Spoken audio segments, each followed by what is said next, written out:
ಯಾರ್ಯಾರು ಕ್ಯಾನ್ಸರ್ ಕಾಯಿಲೆಗೆ ಬಂದಿರ್ತೀವಿ ಅಥವಾ ಕ್ಯಾನ್ಸರ್ ಬರಬಾರ್ದು ನಮಗಂತ ಬಂದಿರ್ತೀವಿ ಅಥವಾ ಡೌಟ್ ಇದೆ ಕ್ಯಾನ್ಸರ್ ಹೌದು ಅಲ್ಲೋ ಅಂಥವರು ಬಂದಿರ್ತೀವಿ. ಯಾರೇ ಇದ್ದರೂ ಕೂಡ ಎಲ್ಲರ ಮನಸ್ಸಿನಾಗ ಒಂದಿಷ್ಟು ಪ್ರಶ್ನೆಗಳಿರ್ತಾವೆ, ಕ್ವಶನ್ಸ್ ಇರ್ತಾವೆ. ಏನು ಪ್ರಶ್ನೆ ಗೊತ್ತಾ? ಇಲ್ಲಿ ಬಂದ ಕೂಡಲೇ ನಮ್ದು ಯಾವ ಕ್ಯಾನ್ಸರ್ ಐತಿ ಅದನ್ನು ಹೇಳಬೇಕು ಅಂತ ಬಂದಿರ್ತಾರೆ. ಹೌದಾ? ಬೋನ್ ಕ್ಯಾನ್ಸರ್ ಇದೆ, ಬ್ರೆಸ್ಟ್ ಕ್ಯಾನ್ಸರ್ ಇದೆ, ಥ್ರೋಟ್ ಕ್ಯಾನ್ಸರ್ ಇದೆ ಅಂತ ಹೇಳಬೇಕಂತ. ಒಟ್ಟು 40 ಥರ ಕ್ಯಾನ್ಸರ್ ಇದೆ ಈಗ ಸದ್ಯ ವಿಶ್ವದಲ್ಲಿ.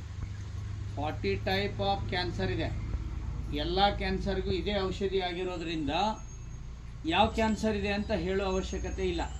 ಇದು ಒಂದನೇ ಪ್ರಶ್ನೆ, ಕ್ಲಿಯರ್ ಆಯಿತಾ? ಎರಡನೇ ಕ್ವೆಶನ್ ಯಾವುದು? ನಮ್ಗೆ ಎಷ್ಟು ವರ್ಷದಿಂದ ಕ್ಯಾನ್ಸರ್ ಬಂದಿದೆ ಅಂತ ಹೇಳೋರಿದ್ದಾರೆ.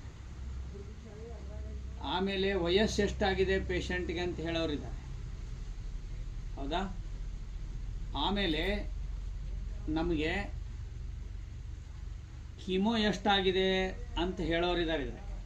ಕೀಮೋ ಮಾಡಿಸ್ಕೊಂಡಿದ್ದೀವಲ್ವಾ? ಒಂದು 5-6 ಕೀಮೋ ಮಾಡಿಸಿವಿ ಅನ್ನೋರು ಯಾರಿದ್ದೀರಿ ಹೇಳಿ ನೋಡೋಣ. 5, 6, 8 ಕೀಮೋ ಮಾಡಿಸ್ಕೊಂಡಿರೋರು ಇದ್ದಾರೆ. ಹೌದಾ? ಕೀಮೋ ಮಾಡಿಸಿರ್ತೀವಿ, ರೇಡಿಯೇಷನ್ ಮಾಡಿಸಿರ್ತೀವಿ, ಆಪರೇಷನ್ ಆಗಿರ್ತದೆ, ಆಮೇಲೆ ಕರೆಂಟ್ ಕೊಟ್ಟಿರ್ತಾರೆ. ಇದನ್ನೆಲ್ಲ ನಾನು ಮುಂದೆ ಹೇಳಬೇಕು ಅಂತ ಬಂದಿರ್ತೀರಿ.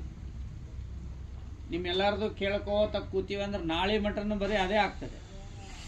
ಈ ಔಷಧಿ ತಗೊಳ್ಳುವಂಥವ್ರು ನಮ್ಮ ಹತ್ರ ಬರಬೇಕಾದ್ರೆ ಇಲ್ಲಿ ಬಂದವ್ರು ಎಲ್ಲರೂ ಡಾಕ್ಟರ್ ಹತ್ರ ಹೋಗಿ ವಾಪಸ್ ಕಳಿಸಿರೋರೇ ಬಂದಾರ, ಹೊಸಬ್ರು ಯಾರು ಬಂದಿರಲ್ಲ.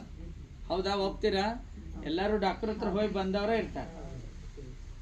ಇದನ್ನು ನಾವು 33 ವರ್ಷದಿಂದ ಕೊಡ್ತಾ ಇದ್ದೀವಿ ಔಷಧಿ. ಈಗ ಗೋರ್ಮೆಂಟ್ಗೆ ಹೋಯ್ತು, ನಮಗೊಂದು ಸ್ವಲ್ಪ ಈಜಿ ಆಗಿದೆ ಈ ಕೆಲಸ ಕೊಡಲಿಕ್ಕೆ, ಔಷಧಿ ಕೊಡಲಿಕ್ಕೆ. ಹೀಗಾಗಿ ನೀವು ನಿಮ್ಗೆ ಏನೇನು ಮಾಡಿದ್ದೀರಿ, ಕಿಮೋ ಆಗಿದೆ ಇಲ್ಲ, ಇದನ್ನೇನು ಹೇಳೋ ಅವಶ್ಯಕತೆ ಇಲ್ಲ. ಈಗ ಮಾತಾಜಿಯವರು ಡಾಕ್ಟರ್ ಹೆಂಗೆ ಹೇಳ್ಯಾರ ಹಂಗೆ ಔಷಧಿಯನ್ನು ತೊಗೊಳ್ಬೇಕು.